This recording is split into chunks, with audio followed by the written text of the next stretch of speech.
Hi, and welcome to SpondyCast, where we bring together the best medical minds, thought leaders, scientists, patients, and caregivers to inform and inspire the spondylitis community. I'm your host, Jill Miller, living my best spa life, knowing that how we meet today has the power to change everything going forward. Please note that the information provided in this podcast should not be considered medical advice. We do encourage all listeners to consult their healthcare professionals for medical concerns. Thank you for listening, and we hope you find our discussion today enlightening. Hi, and welcome to SpondyCast. Today is part one of a two-part series on MotherToBaby, supporting pregnant patients with evidence-based answers. Our guest today is Robert Felix. He is a senior information specialist at MotherToBaby, California. He currently serves as the community outreach specialist and partnership strategist for MTB pregnancy studies, where he cultivates new partnerships with healthcare providers, administrators, and a number of national programs.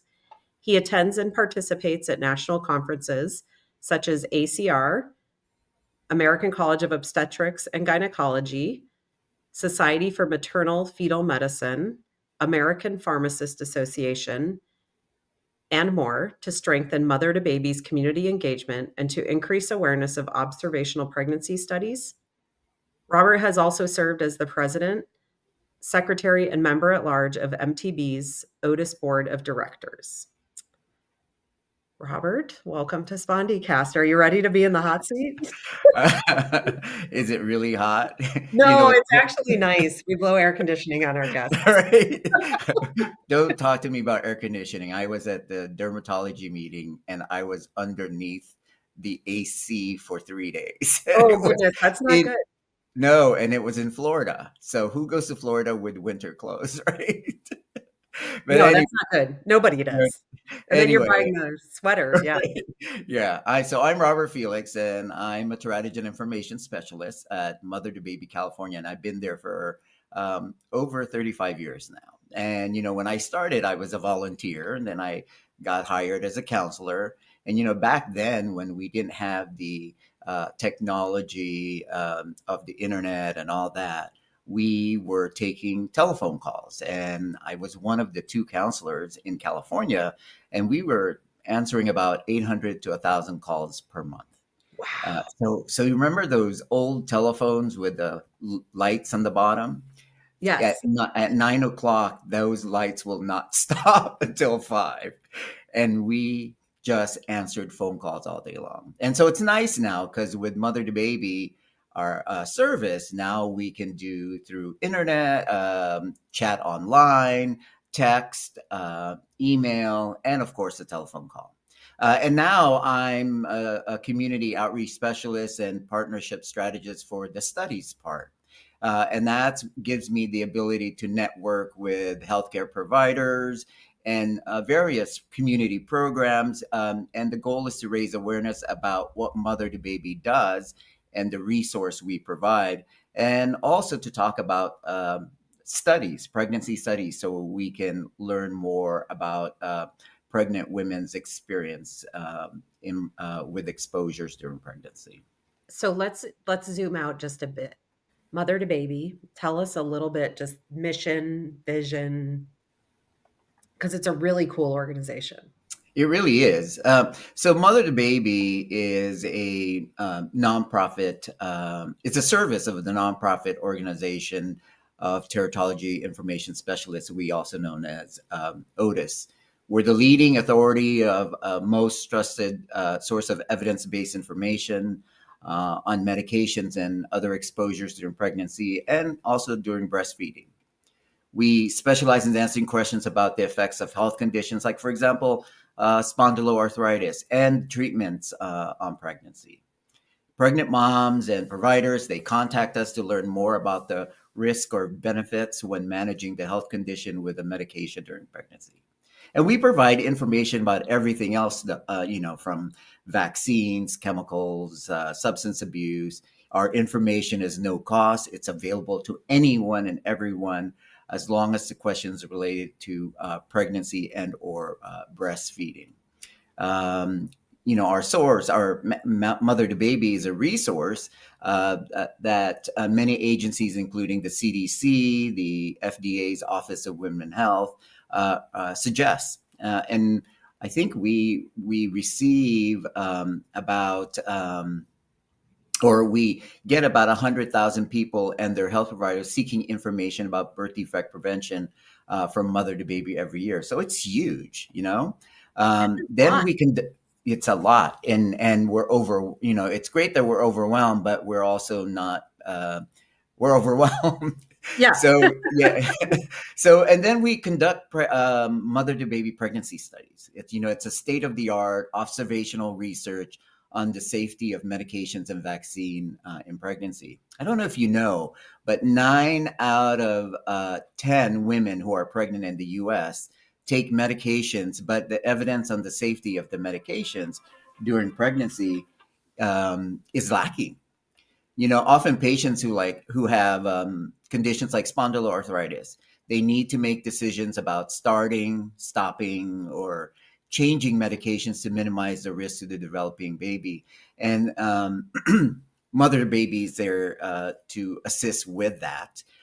We don't provide directive counseling, so we don't interfere with care plans, but we're there to provide the information. And our studies is a series of observational pregnancy cohort studies that evaluate the safety or risk in pregnancy of medications used to treat a variety of conditions. We also do it for vaccines, for example. And as the largest conductor of pregnancy registries in North America, we partner with physicians and patients across the US and Canada to monitor pregnancy exposures and outcome. We're actually studying ankylosing spondylitis, psoriatic arthritis, non-radiographic spondyloarthritis right now. And our aim is to provide this much needed information on these Yeah. conditions, as well as others, so that women who are pregnant and or breastfeeding and their health providers can make more informed treatment decisions. What I want to get into the research. What inspired Mother to Baby what is the founding story? Right. So our director, Dr. Kenneth Lyons Jones, is one of the first to identify the fetal alcohol syndrome. Oh, And when he joined the faculty back in the day at UC San Diego School of Medicine, he was getting calls about exposures. So he'll get a call where here we have a baby here that's born with XYZ, and the mom said she took this, and can you tell us what happened? And so that's kind of how it evolved. So the first teratogen information service started around 1981 at UC San Diego, where Dr. Jones was just getting calls left and right and not just from UC San Diego, but from all over.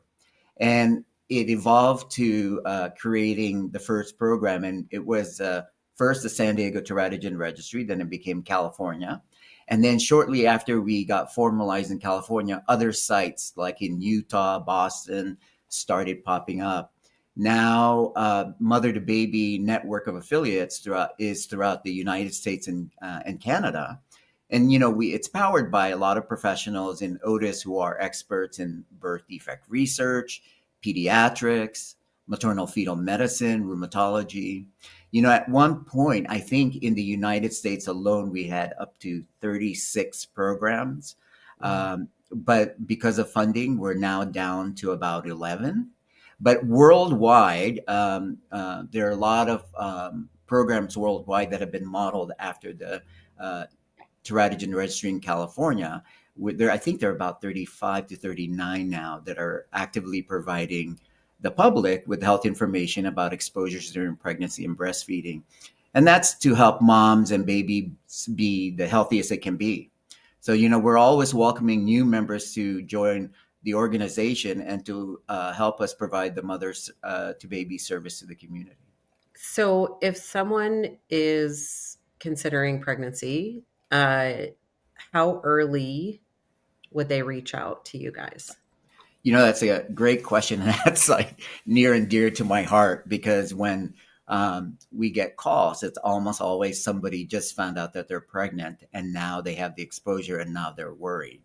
And Ah, so, yeah. So, and it would have been nice if, and I know that it's an ideal, but planning a pregnancy is the best plan. with respect to many drugs where there are for sure risks that have been reported, physicians will say 3 to 6 months. And I think that's just adopting a safe rather than a sorry approach type of thing. Because I Mhm. think if at the very minimum, if you say 3 months, it gets you that, gives you the ability to clear out your anything that you might have been exposed to that could stay in your system. And then within 3 menstrual cycles, it's kind of the idea of cleaning. I don't know that you have to. I mean, because there are people who try and then they get pregnant shortly, not completing the 3 months, and so they're concerned. But I always say, the sooner the better you plan the pregnancy, because when you're planning a pregnancy, that's associated with a healthier lifestyle. You eat healthier, you're getting your immunizations to prepare to make sure that you covered your bases. And then you also gives you a lot of time to figure out how you can control your condition, and know what medication might work for you and might not. Yeah. And I say that because sometimes, there are medications you're going to have to get off of, and your provider will say that. But if there's a medication that may have more information that has worked for you, but not the best, maybe that's an alternative. But Right. sometimes we get calls where someone will say, "Well, should I switch?" And because there's more safer information on drug X versus drug Y. And sometimes, you want to say, yeah, it seems logical, right? But if the medication is not necessarily what works for you, Right. then what good is it? So working with your clinician, or the provider, prior to conception is best, because it can impact the health of both the mom and the baby. So Yeah. I always say, generically 3 months. Even if you can plan a month, that's still good, because then you're not, I guess, freaking out or being so concerned. Because when you are pregnant, and you have the exposure, regardless of how I think safe the data is, or the data is reassuring, you're thinking, what did I do, or did I Sure. affect it? And pregnancy is already, there's a lot of anxiety with pregnancy already, and you don't want to give any more or add to that anxiety, right? Right. Yeah. And I say this because I've spoken to so many people, and that seems to be the trend. So I always think, if you can plan, that's all the better, because then you can be prepared. And again, 50% of pregnancies are unplanned. I So know. I heard that somewhere recently. and that's at Crazy. least, there's some data to say it's even higher, right? But if we can even just raise awareness in individuals across the board of reproductive years, and say, just give it a thought. If you Yeah. think you're at a point where you might or could potentially get pregnant, just kind of figure it out and plan it out, um, Yeah. because it could happen, right? Yeah. I've heard 50% are unplanned and 90% involve alcohol. Right. So yeah, and that's, when we get the questions, they're calling us. I remember somebody calling me about taking one Tylenol and was so flipping out about it. But then we also ask reminder questions. So, because, we want to get a good picture of the pregnancy, we want to ask her, what else did you do? Or what else? And then, you'll have them saying that they were partying for the last week, or they were on a cruise and they were drinking up a storm.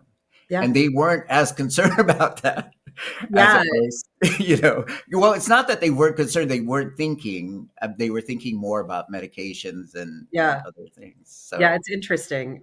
Somebody once said to me, it's much it's much harder to harm. Like those babies are like bulletproof in the first few weeks. right. Uh, so if someone had spondylitis, like myself, who hopes she's never pregnant again, but and I were to call you for a pregnancy, like what are the things you can help with from a perspective of someone with a chronic disease, or uh, how would I go about that?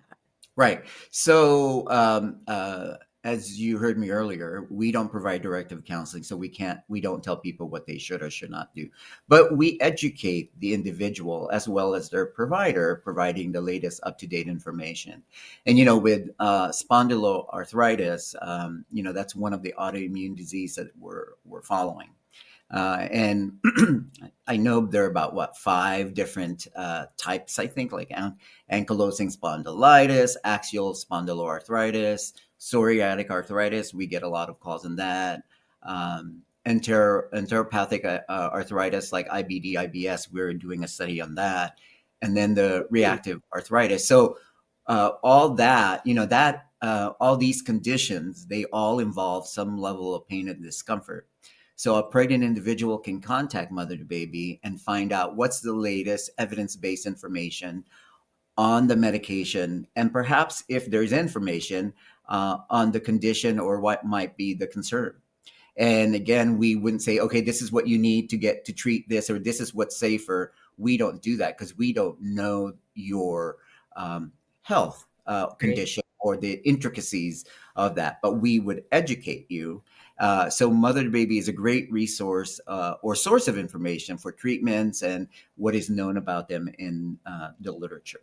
And then, sometimes you would be calling about spondyloarthritis, and then it gets onto a conversation about something else, and you might mention how it's causing a lot of anxiety, and now you're taking an anti-anxiety medication when there's other comorbidities, and we can address that. And I always tell clinicians in the different specialization, whether it's dermatology, gastroenterology, rheumatology, I say, you're the expert in that field. But what happens if your patient is now talking to you about their condition and their pregnancy, and then they throw in the other comorbidities? You're not necessarily going to be up to date on those information, but instead of taking the time, which you don't have, to do the research, you just refer them to MotherToBaby, and we can help you with that. That's amazing. Yeah. And it's scary. And right, there's like in data we trust. Is that what we Right. say? Right. uh, and yeah. So Well, we used to. yeah, No, we do. I'm we do. kidding. We won't go there right now. We're going to say that. Okay. So when people look into right, spondyloarthritis, women, including myself, who I've experienced, have had it, is terrifying, right? It, to some extent, you're on a med, and I think there's two terrifying moments. One is, oh my gosh, I'm pregnant. I'm on this medication, or plural. And number two, I don't want to feel bad or worse. And that doesn't even get to the postpartum phase. So do you guys also do work through the breastfeeding phase? Yes, And yes. So uh, we do provide information and counsel about breastfeeding postpartum exposures. Because we've been doing that for a while, and in fact now we have an app called LactRx that provides information about medications during breastfeeding. And there are times, I remember back in the day where people would call about, like, for example, codeine. Back in the day, at least the literature wasn't suggestive of an increased risk for birth defects. And so the thought was, well, if it's not going to cause birth defects, and then maybe it's also okay in pregnancy. I mean, in breastfeeding. But yet it's different in breastfeeding because it does cross the breast into the breast milk, and it could cause sedation. So, and that would be a concern for breastfeeding baby. So we do provide that information, and we continue. And, some of our studies, depending on what's being sponsored, we look at, for sure, outcome of pregnancy, whether they're live born, premature, stillbirth, all that. And some we look up to the first year, and others we go beyond. For example, with some anti-epileptic or seizure medications, Also with some derm medications, we've actually followed the kids up to school year age to see if there's any neurodevelopmental effects associated with the exposure. That's incredible. Yeah. That's so much. And I think we were talking about like there is no national pregnancy registry in the US. There, right. Nothing one national, but there are a lot of pregnancy registries around. Okay. And we are one of the largest because we do a lot of studies on a number of things. Yeah. Interesting. Uh, okay. So you mentioned the app. Where can people find that? So if you go to mothertobaby.org, you'll see the information about LACT RX. So it used to be LACT Med, but because of I think funding sources and whatnot, it got incorporated. We were approached, and so we incorporated it with Mother to Baby, and now the app is called LACT RX. Okay. So Uh, and anybody can access that, and it's free. oh, I love that. But if they want to, sometimes the information might be technical. Right. And instead of trying to figure out how to decipher it, talking to a teratogen specialist at Mother to Baby, chatting online, calling, or even texting can at least walk you through or walk the individual through what the data is trying to say. Okay. That's awesome because that's one of the hardest parts, right? Yeah. Uh, is the Yeah. interpretation. Absolutely. So instead of going to Dr. Google and getting Yes. information, sometimes misinformation, and trying to make some sense out of it, I always say just refer anyone to Mother to Baby, because if it's a question that's out of our realm, we'll tell you. But if it's something we can try to decipher for you, we'll try to field it and uh, see how we can accommodate or inform you about your question. So if someone wants to get in touch, mothertobaby.org, correct? Correct. They can call us with our 866 number. And if you'd like that, it's eight six Yeah. six 626 6847. You can chat online at mothertobaby.org. And when we got some federal funding about 10 years ago, we've added a text feature, and you can find that number on the website. Or you could use our online form to contact an expert. I'm old school, so I would rather the person or the individual call, just because I talk a lot. No, yeah, I'm And with you. I'm old well, school I too. like that opportunity. It gives me the opportunity to educate the individual and really walk them through. I mean, I could talk to someone for an hour about their pregnancy and their exposure and still seem like I haven't really given a definite yes or no. But by the end of the conversation, they're very thankful and grateful because we've been able to educate them on a number of things. And Yeah, go ahead. there is right, and these are complicated things that Hmm. people need to feel heard. Right, And often we're not these days where right, you just go to a bot and who wants a bot deciding making helping you make a decision about your body? right, right, right, I and this idea of like right the anxiety and the compassion that's required around right. this time. I worked for a company and we used to have signs above every doorway in the company that said PUTFP, and it was pick up the bleeping phone.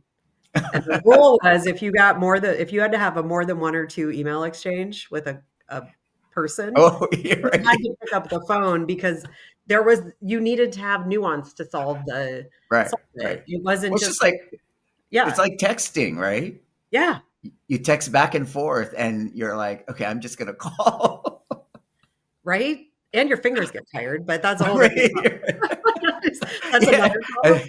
yeah. Then we talk about carpal tunnel, right? Yeah, right? But there are most I find more and more. I would rather have fewer interactions with people that are more sincere, and I think that's what you're talking about, right? Yeah, yeah. Um, Yeah, and you alluded to this about the complexity, because to me, it's great if they text us for a very simple question. I'm okay with that. But if it's complex, if it's a medical condition that involves a lot of things and there's also comorbidity, when I'm texting you the information or emailing it to you, I just don't know how much of that you're getting the nuance, right? So right, that's why I just feel more comfortable that I know I've been able to really educate you and that you get the message. So again, it's because I'm old school. Not that it's a problem. It's great that we have the texting feature because we do get a huge volume of text that can easily be answered and not tie up the phone lines. So right. And do you find that a lot of uh, help is required in communities that may have lack of access to healthcare or more diverse communities? So yes, talk about that. absolutely. When we when we were doing non-funded studies, if you will, at Mother to Baby, California, we would collect data, or people would find us and they would participate, volunteer in our studies. And back then, when you looked at the literature, and it's still kind of the same trend. The demographics of women who participate in our study are middle to upper class, educated, mostly white, but we did get the Hispanic, African Americans, and Asian, and so we thought, well, that's because they knew how to find us. They were getting, they were insured, they had support, and so we thought, okay, how do we get to provide service to people who would not otherwise have heard of us. And so we partner with community and health organizations. And with the funding that I mentioned to you federally, it allowed us to connect with sister programs that are funded through Health and Human Services. So we work with groups like Healthy Start, the Department of Health Services, throughout the country. We work with WIC, Oh, yeah. a lot of the family qualified, federally qualified health center, FQHCs, they have program. So, for example, in California, I've done a lot of networking and outreach to community programs and HRSA, or Health and Human Services Administration program. So we work with the Healthy Start programs in California. We work with with the California WIC program. So I for a while was providing their annual substance abuse training. So it would train them how to identify and maybe uh, uh, get information from this mom. We work with the Black Infant Health programs in California. So that's how we work in trying to reach folks who would have concerns or questions or conditions in the community that would not otherwise know how to get us, or would not know how to seek us out on the web. So we do a lot of that, and we do that nationally.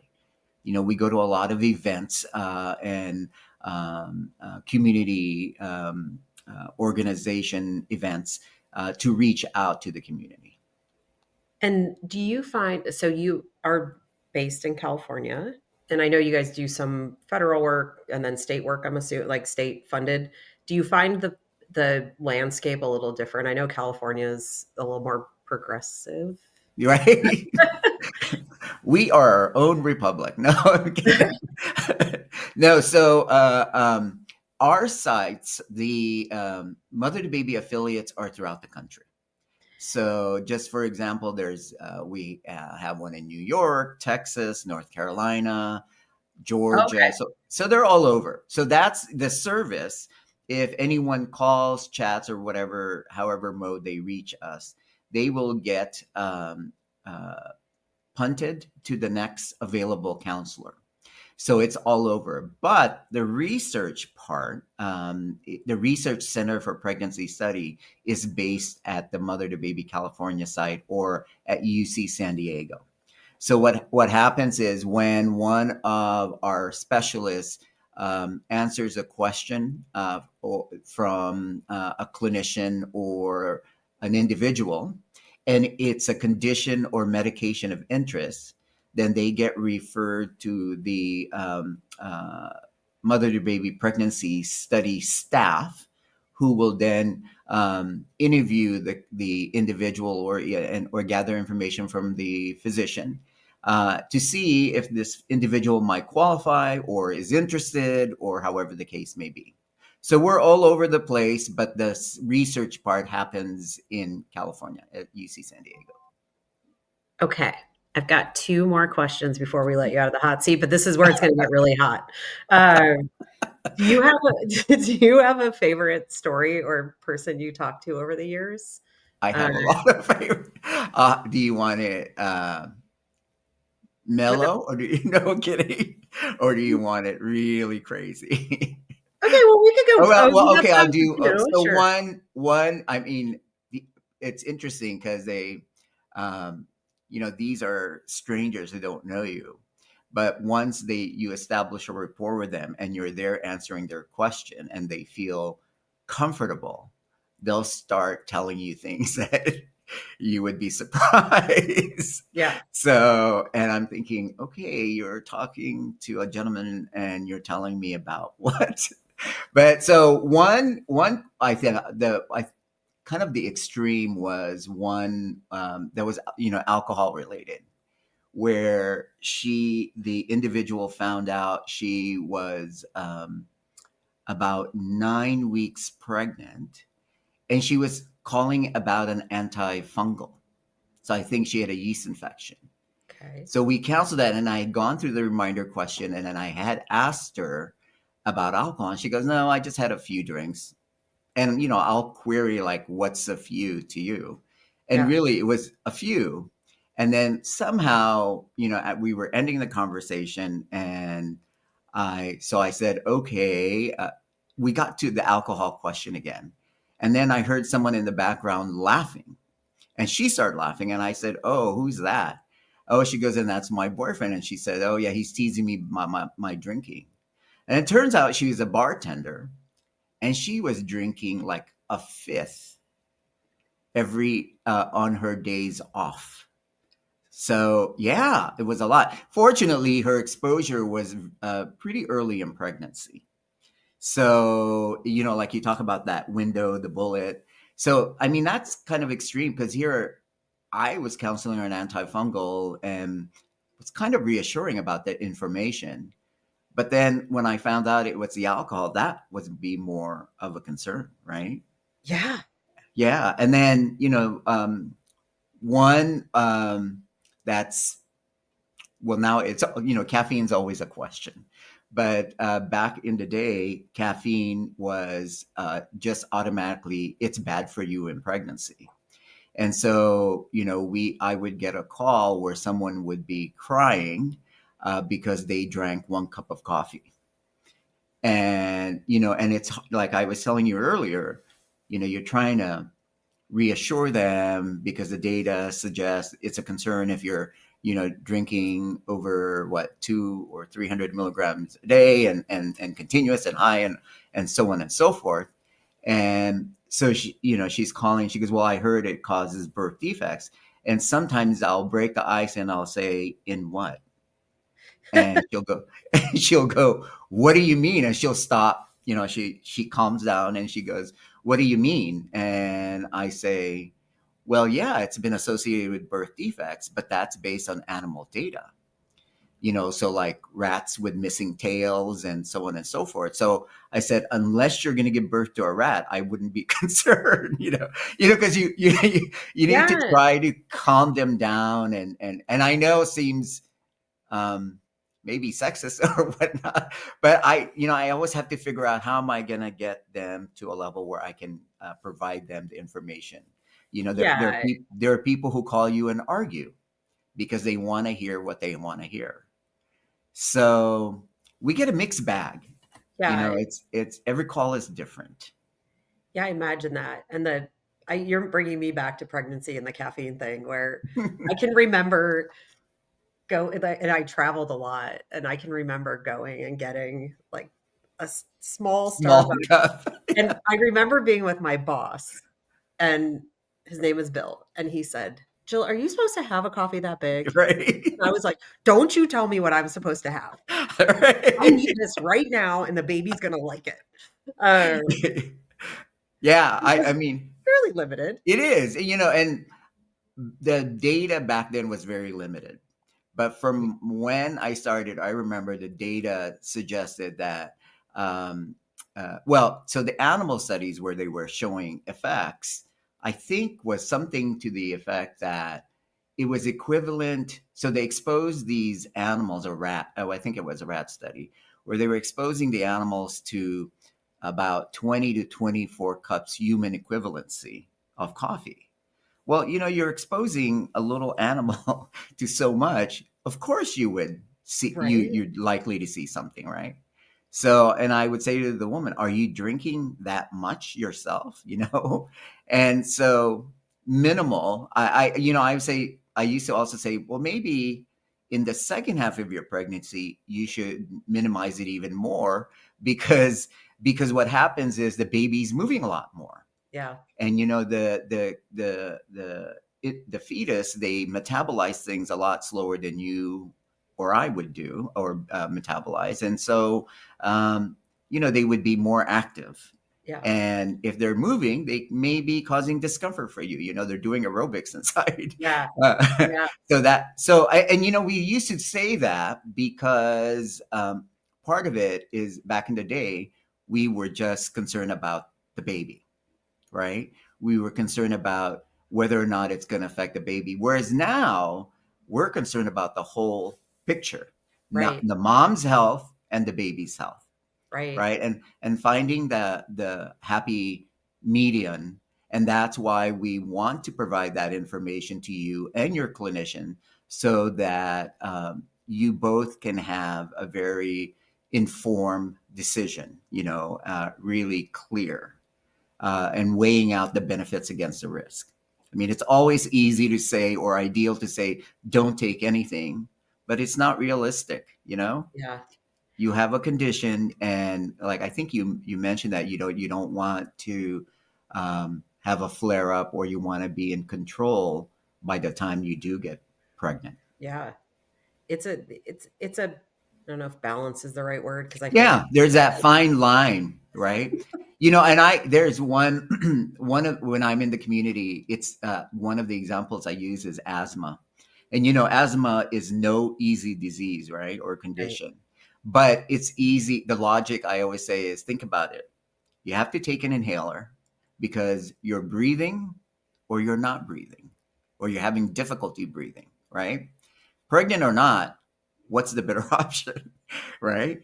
Right. And Yeah. when you're pregnant, you want to make sure you do have the oxygen because it's for you and the developing fetus, right? Yeah. And it could be that inhaler is it's absorbed very superficially.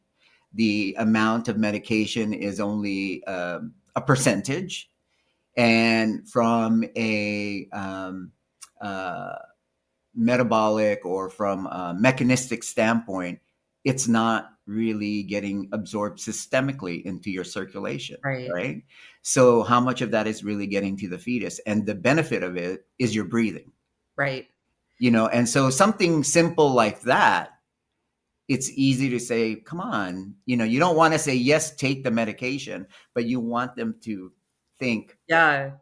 do you know Yeah. what I Yeah. mean? Yeah. You're So bringing that, me back to the breathing thing. I was in a okay. This is my drinking story prior to being pregnant.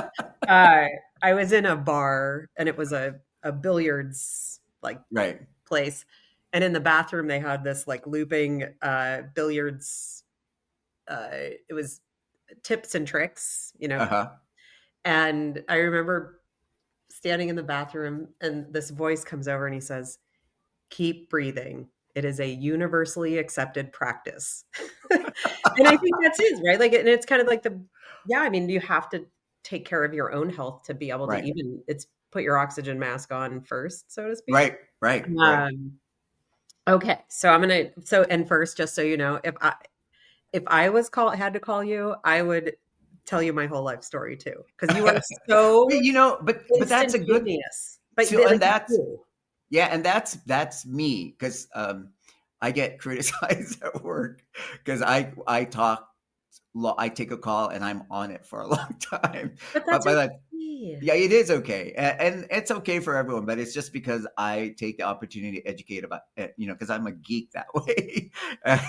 I'm a science geek, so I get into the But mechanism and I think you're a educate. compassionate science geek. Right. So So, this is so you to like forever going forward, you will be what I think of when I think of mother to baby, which is a compassionate human being that I felt in the green room. I walked in, I was like, "Oh, this guy, we are on the same frequency." Uh, you know, that's when I started. I was like, God, this is really good, because I'm like helping someone, and I don't really answer the question definitely. I don't say yes or no, because people will call us saying, "Just tell me yes or no," and there's not a lot of, we can't easily say yes or no. right, But I can tell you what we know and what is known out there.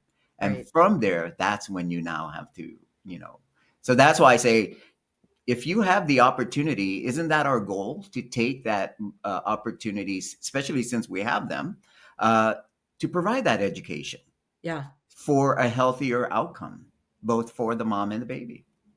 I love that. Okay, last question.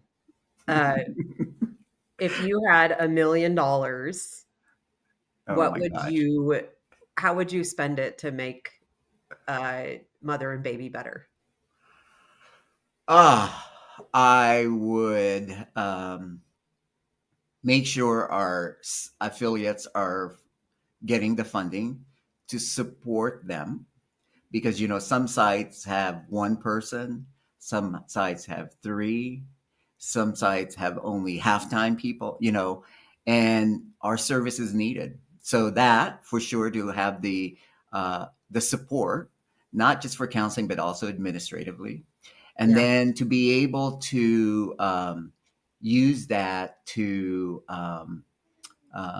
promote our services, and maybe not pay exorbitant amount on billboards and newspaper, but rather do it all through social media, because that seems to be where we're getting people.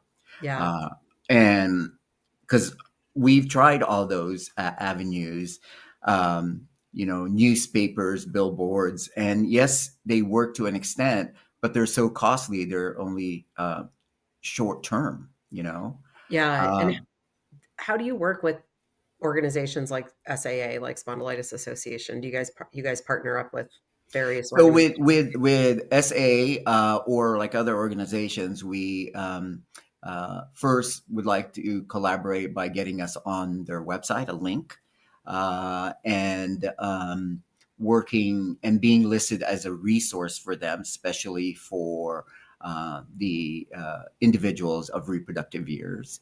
And then we try to get involved in the events that they do, so that they don't think we're just a resource per se, but rather we're there for them, and that we mean it's more than just being a service, or recruiting volunteers to participate in our study. Because again, it's conditions or pregnancy, it's involved, and it's overwhelming. And so, whatever we can do to alleviate some of the burden. I mean, that's been my thing when I go out to meetings, is telling clinicians, we're here to help you. We're not here to take your patients away. We're not here to tell your patients what they do. Way back in the day, because our name was the teratogen service, and people knew teratogens as birth defect, I had clinicians coming up to me and say, well, what would you say? And then if the data was negative, they would say, well, I don't want to refer them to you because you're just going to scare my patient. And I would say, on the contrary, we're here to educate them so that they know, especially for those people who are planning. If they're taking a medication that is of concern, then now is the time to try to figure out what other medication can you take that's not concerning in pregnancy, you know? Yeah, that's a good point. Okay. You passed the test. Well, this seed is burning. The seed No. is burning here on SpondyCast. At least we're not blowing air conditioning on you too much. Right, But this has been wonderful. And I know we have a part 2 coming up with your colleagues. So right. thank you so very much for the This was time. great, Jill. Thank This you. was awesome. And yeah, I really enjoyed the time. And I really hope that we continue down this path, like for you guys from a funding standpoint and making Yeah. sure that like we keep our moms safe and, you know, Yeah. as Like I always say to anyone, pregnancy is going to always happen. And there's always going to be a proportion of the population who's going to have a condition. Mhm. And so whatever that is, if there's a way we can assist in the education part, we'd love to. And also, of course, the pregnancy study part is important Yes. because, as you know, pregnant women are not included in clinical trials. And it's not as if I'm implying we should study pregnant women and give them drugs. But if somebody has had an exposure, we'd like to be able to document that and learn from it. Our studies are all observational.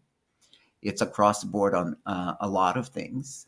And so if we can take that opportunity to document it, so it's in one place and we collect enough data, then we can turn around and be able to educate future pregnant women, also clinicians. Yeah. So the That's studies great. part is great. So keep that in mind. Yes, you landed the plane perfectly there. So thank you so much for your time. And we'd love to, I think we'd love to have someone back once we get some results on some of the studies you're working on for spondylitis. Yes, that would be great. Awesome. Thank you so much. Hope to chat with you again, Definitely, me too. but not in a hot seat though. No, I'll drag you into something. Maybe I'll run into you at the airport when you're in between trips or something. There you right? go. I'll see you at the Admirals Club. All right. All right. Thanks, Jill. Thank you. SpondyCast was made possible by donations from the Spondylitis Association of America's individual members and our show's corporate sponsor, AbbVie. Since our founding in 1983, the Spondylitis Association of America has been the face, voice, and leading nationwide nonprofit educating, empowering, and advocating for people living with spondyloarthritis. Through our extensive work with patients, the medical community, and partners, we provide information and resources to help people impacted by the disease live better lives and champion research to find a cure.